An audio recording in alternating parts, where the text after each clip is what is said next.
سلام بچه‌ها، چطوری؟ من توریمان هستم. امروز اومدم با ولاگ موتور. تو نظرسنجی که تو تلگرام بود گفتین موتور رو اول ولاگ بگیرم و برو بریم.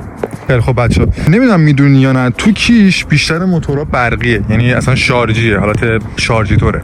موتورهای بنزینی واسه یه ارگانای خاصه و اگه دقت هم بکنین ما اینجا اگزوز نداریم دیگه. حالا موتوری که تو کیش هیچ کدوم اگزوز نداره. این قسمت از یه طرفی خوبه، از یه طرفی بد. حالا اگه عشق موتور باشین با صدای اگزوز مثلا رابطه خوبی داشته باشین واقعا میخورد تو ذوقتون، ولی اگه نه، یا اگه بخواید بپذیرین که دیگه مجبورین که بدون اگزوز سپری کنین، گزینه خیلی خوبیه. موتور من SR7 اسمارت، تقریبا یکی از بهتریناست تو برد و دینامش و همه چیش، تو ردای خودش. من خیلی راضی بودم این چند سال ازش. موتور مال 1400 مال من، خیلی راضیم. بذار این چیزا بهتون نشون بدم. سوئیچو در بیارم. سوئیچ این جیپ نیست. خب بچا ببینین اینجا ما شارژ دهیمون داریم که چقدر شارژ داریم، چقدر باتری داریم الان برای اینا. اینجا هم که کیلومتری که رفتیمه، اینجا هم سرعتمونه و یه جون هم آنالوگ داریم برای سرعت و اینا. دنده دیگه مثل موتورهای بنزینی اینجوری نیست که کلاجو بگیری با پا دنده رو عوض کنی، نه اینجا دنده اتوماته، یعنی یه حالت پارک داره که حالا من رو پارک گذاشتم که دستم رفت رو حالت گازم نخوره. یه حالت دیگه داره به نام حالت دی که حالت نرمالشه، مثلا تو شهر و اینا که داریم میریم که مشکلی پیش نیاد. یه حالت اسپورت داره مثل حالا ماشینا که توان بیشتری استفاده میکنه از دینام، سرعت بیشتری میره و حالت سریعتر میشه. خود من بیشتر رو دی رانندگی میکنم. رو اسپورت که وقتی میذاری خیلی مصرف باتریت هم، مثلا الان من رو اسپورت دارم میرم، الان مصرف باتری من خیلی بیشتر میشه دیگه. الان مثلا اینجاست یهو میره وسط بعد از مثلا 1 ساعت و نیم. همین رو دی میذاریم و مصرف باتری رو به حداقل میرسونیم. شاید با خودتون بگین این چیه الان، پس اگه بنزینی نیست؟ خب این چیزی نیست بچه‌ها، این دکوره. قضیهش دکوره و توش اینجوریه، توش فن و ایناست. بریم برای اجزای بقیه‌اش. این کلی سویچ انجینه و با این مثلا الان من رو دی گذاشته باشم این خاموش باشه موتور گاز نمیخوره. من اینکه اینو بدم پایین، این صرفاً صدای استارت نمیده مثل بنزینیا. این صرفاً این که برقو قطع میکنه که تو یکی گاز نخوره. اینجا مثلا من میذارم پرو پارک و نره. اینم که برای چراغاست. الان من چراغم خاموشه، بیاد رو وسط یه حالت از چراغه، این برم یه حالت دیگه. خب حالا هر کدومو به ترتیب بگم بهتون، حالا با اینکه صبح برای اب نه. این الان که چراغه، این حالت وسطشه، یه رینگ اینجا روشن میشه، دیگه اینجاش، اون حالت آخر که خیلی روشن شه، اون لامپ وسطش هم دیگه روشن میشه که برای شب دیگه که خیلی جای تاریک دارین میرین نیاز باشه خیلی به درد میخوره. بالا رو داریم اینجا، با این نور بالا میدیم و این هم البته هست نور بالا پایینش. نور بالا پایین هولده که دیگه خوش نگه داره. این دیگه اون فلش هست که انگولک میکنیم. مورد بعدی بوغه. آره مورد بعدی اون بوغ بود که اینجا قرار داره. بیا یه بار دیگه هم میذارم حالا اگه دوست داری. این بوغ نیست، این دیگه بوغ نیست. اینو من کاربرش رو عوض کردم و یه چیز دیگه کردم، ولی یادم نمیاد چی کردم. خیلی وقت پیش بود.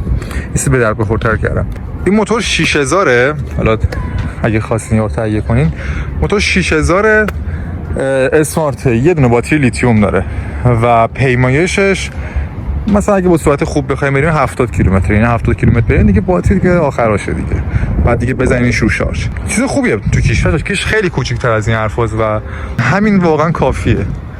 اگه بخوایم موتور بگیریم، موتور خوب بگیریم دیگه همین کافیه. حالا دو تا باتری لیتیومش هم هست و در اینجا سیستم‌های دینام و اینا رو داریم. قدرت از دفع عقب شروع میشه. همه موتورها اینجوریه، ولی خب حالا می‌خواستم اینو کامل توضیح بدم که قدرت اول از اینجا شروع میشه، چرخش و ایناشو، و تو میشه سیم کشی این پشت باتریه و همین هم جلوی موتوره.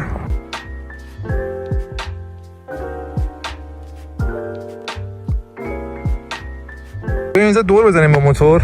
من کلا کاسکتم گوشم اونجا. بچه‌ها هیچ وقت یادتون نره وایسین. بس اول از همه چی یه چیزی که خیلی مهمه و همیشه باید توجه داشته باشیم بهش، هیچ وقت پشت گوش نندازین. کلا کاسکت. حالا من کلا کاسکت آخرین تصادفم باعث شد که من دیگه هیچ وقت سوار موتور نشم.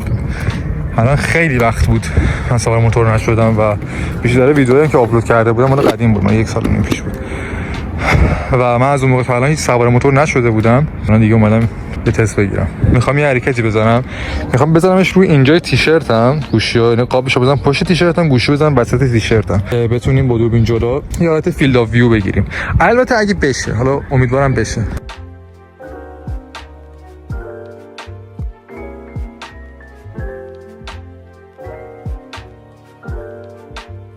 خلاف برم یه تیکه رو، ولی خب این بس خلاف کار بدیه، شما این کارو نکنید. شاید پلیس بعد از دیدن این قضیه منو جریمه کنه، بنابراین ما برامون مهم نیست و خلاص آره هیچ وقت از اون آبرو شده و موتور نیا، اینا کار اشتباهیه بچه‌ها، اینا خودش جرمه. اما خب ما میکنیم. حتی تو داشتم میرفتم الان تا برسم به اینجا، یهو از این زنبور بزرگا خورد دقیقاً اینجای شونم، به اینجای شونم خورد و خیلی عجیب بود برام امروز. اول فکر کردم مثلا کلا کاسکیدم شل شد، یه چیزیش خورده اینجا، یا مثلا ایرپادم افتاد، دیدم نه اصلا کلا یه چیز عجیب غریب بود. دوباره کوها رو داریم میبینیم تو کیش. چه هوا خوبه امروز، هوا خیلی خوبه. خیلی وقت بود موتور سواری نکردم، واقعا یه اکسپریانس خیلی عجیب غریب بود و مثلا خیلی وقت بود من با 100 تا نرفته و خورده نرفته بودم. مثلا اون ترسه ولی هنوز تو وجودم هست و ترس خودم نیست، ولی خیلی حال داد هنوز بهم. ذوقی که الان امروز بهم داد واقعا بی‌نظیر بود. قیافه‌شو نگاه کن.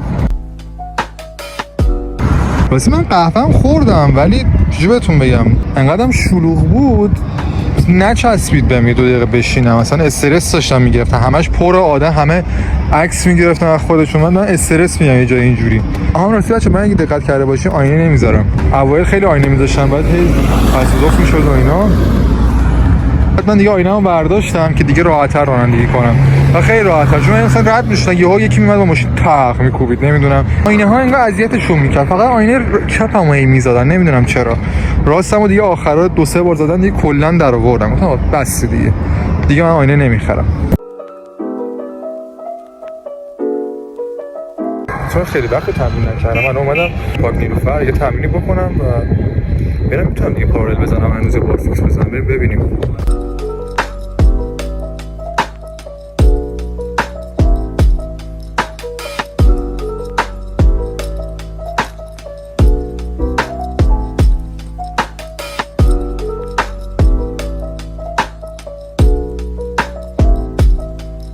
مثل قدیم نتونستم دیگه بزنم، 3 ماه تمرین نکردم دیگه، کلا گذاشتمش کنار و دارم در اومد الان احساس میکنم. جدی دارم برای ورزش خیلی تنگ شده بود، واقعا حال کردم. بریم دیگه جای دیگه.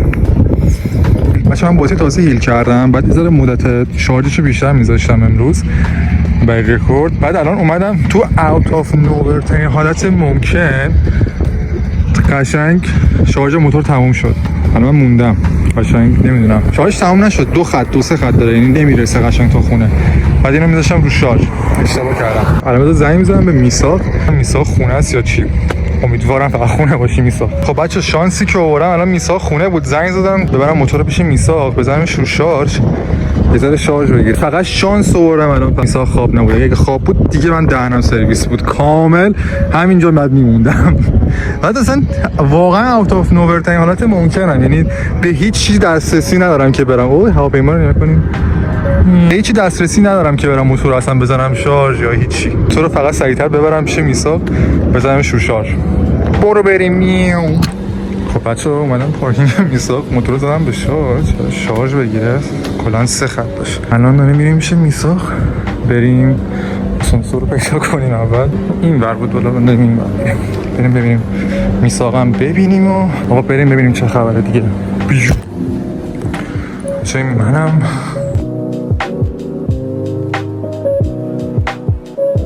سوار آسانسور شیم.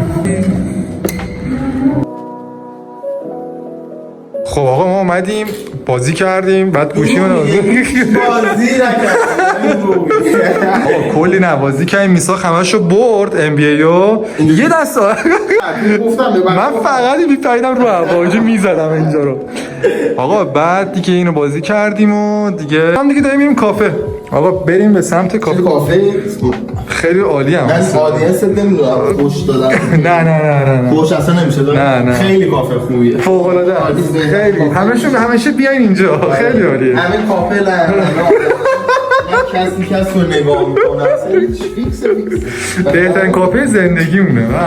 فقط قیمت ها باید دستت باشه موقعی که میخوای به تمام چیزی که میتونم بگم قیمت ها رو باید بگم. چی پوشیدی آگه؟ کفش بسکتبال پوشیدی؟ Welcome to my چیز بود MTV My Crib. آره. Welcome to my crib. پیک. من میگم نمیتونم مدل باشم. اوه یاجی وایسا کلا کاسکتو بردارم بریم. خب بزن بریم.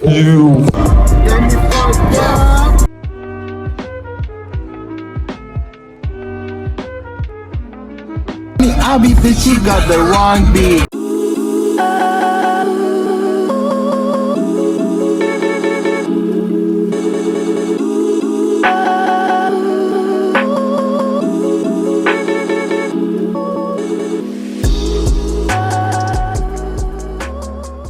الان یه روز از اون روز گذشته. ما بعد از اینکه رفتیم کافه، چون اینجوریم که بیرون میریم دست به گوشیمون نمیزنیم دیگه، همونو رفتیم کافه، اومدیم خونه لباس عوض کردیم، رفتیم بیرون بسکتبال بازی کردیم، هم توکی بازی کردیم، هم بسکتبال. یه وقت نشد ریکورد کنم و بعدش دیگه من اومدم خونه، انقدر خسته بودم خوابیدم تا ساعت مثلا دیگه 10 11 اینا و دیگه بیدار شدم، یه سری کارا داشتم اونا رو انجام دادم، هم دوش گرفتم و تا کار اینجوری و امیدوارم که از ولاگ موتور خوشتون اومده باشه و مرسی که تا اینجای ویدیو همراه هم بودین. خیلی دوستتون دارم. امیدوارم که کلی اتفاقای خوب، کلی خبرای خوب، کلی چیزای جالب تو زندگیتون اتفاق بیفته و آرزو بهترینا رو دارم واسهتون. کلی دوستت دارم.